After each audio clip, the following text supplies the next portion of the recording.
Back in 2004, Prince pulled off one of the greatest guitar solos of all time, and it turns out he was inspired not by love, or God, or the power of music, but vengeance. It was March 15, 2004, and the Rock and Roll Hall of Fame induction ceremony in New York City was in full swing.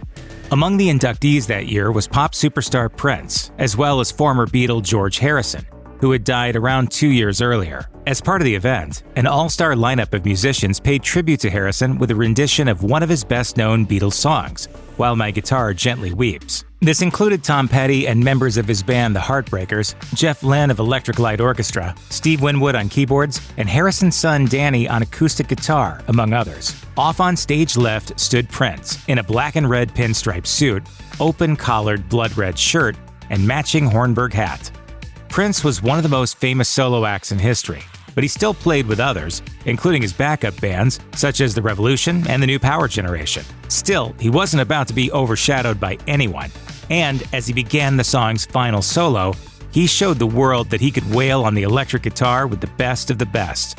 Notably, Rolling Stone magazine had, in a glaring omission, failed to include him in its list of the 100 greatest guitarists the previous year. And it seems that Prince might have been letting the editors of that magazine know just how badly they'd messed up by not including him.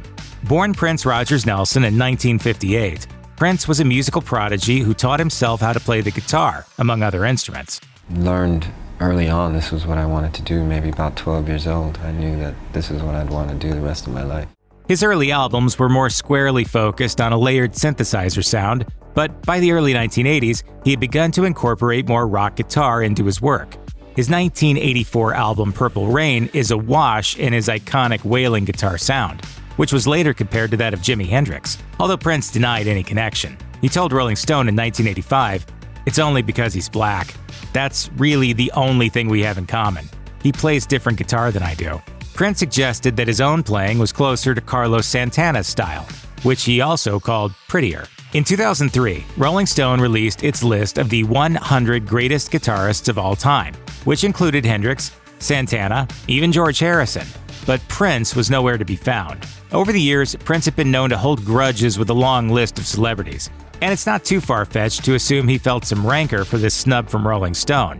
The next year, Prince got his shot at payback against the magazine and Jan Wenner, who co-founded both the publication and the Rock and Roll Hall of Fame. Joel Gallen, who produced and directed the Rock and Roll Hall of Fame ceremony, had wanted Prince to participate in the George Harrison tribute from the get-go. And although Harrison's widow, Olivia, initially only wanted musicians who'd known her husband to be involved, Gallen got his way. But during the one rehearsal that took place, Mark Mann, Jeff Lynne's guitarist, played the iconic solo in the middle of While My Guitar Gently Weeps that Eric Clapton had performed in the original Beatles song. Mann edged Prince out of all the solos during the rehearsal, in fact, leading Gallen to discuss the situation with Prince. Reportedly, Prince told Gallen, "Look, let this guy do what he does, and I'll just step in at the end. For the end solo. Forget the middle solo. Don't worry about it." Prince left after the conversation with Gallen, meaning he never actually rehearsed his solo.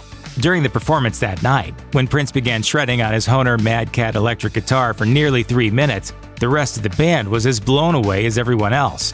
Tom Petty later told the New York Times, "You could feel the electricity of something really big's going down here." Prince's performance that night has been hailed as one of the greatest guitar solos in history. Rolling Stone has since amended its list of the greatest guitarists of all time, of course. In the 2023 list, Prince is listed at number 14.